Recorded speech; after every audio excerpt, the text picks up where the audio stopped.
বৃহস্পতিবারের সকালটা না আমার একটু চাপ থাকে, মানে অনেকগুলো পুজোর কাজ থাকে, ঠাকুরের কাজ থাকে, তো এইগুলো করতেই আমার সকালটা পার হয়ে যায়। প্রথমেই আমি আগের ব্লগে দেখিয়েছি যে আমার মন্দিরে কাজ থাকে, যেটা প্রত্যেক দিনেরই কাজ, তবে বৃহস্পতিবার একটু আলপনা আরে দিতে হয়, তো তাই সময়টা আরো একটু বেশি লেগে যায়। তারপরেই থাকে হচ্ছে আমার ওপরে পুজো, যার জন্য আমি সকাল সকালই ওই দিন স্নান করে নিই, অন্যান্য দিন করি না যেহেতু আমার ঠান্ডা লেগে যায়।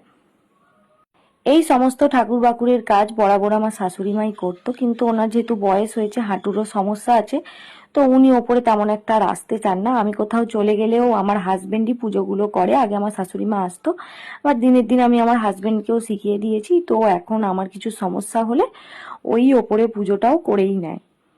সত্যি বলতে একটা কথা বলি যে আইবুড়ো বেলায় কিন্তু কখনোই আমি অতটা ঠাকুর ভক্ত ছিলাম না। হ্যাঁ, মন প্রাণ দিয়ে আমি কালও বিশ্বাস করতাম, আজও বিশ্বাস করি, কিন্তু তেমন একটা সেবা আমি করতে পারতাম না, আমি করতামও না।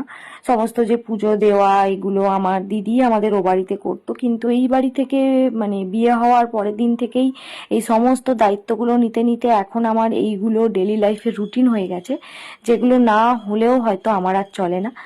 আর সকাল থেকে অনেকটা কাজ ছিল, তাই আজ আর টিফিনও করিনি। তারপর আমি এই রেসিপিটা না ইউটিউবে কদিন আগে দেখেছিলাম, ওই আম লস্যির, যে ম্যাঙ্গো লস্যি। যদিও আমি লস্যি তেমন একটা ভালো খাই না, তাও এই রেসিপিটা দেখিয়েছিলাম আর বাড়িতে দুটো জিনিসই ছিল, তো এটা বানাবো বানাবো ভাবছিলাম, তাই বানিয়েও ফেললাম।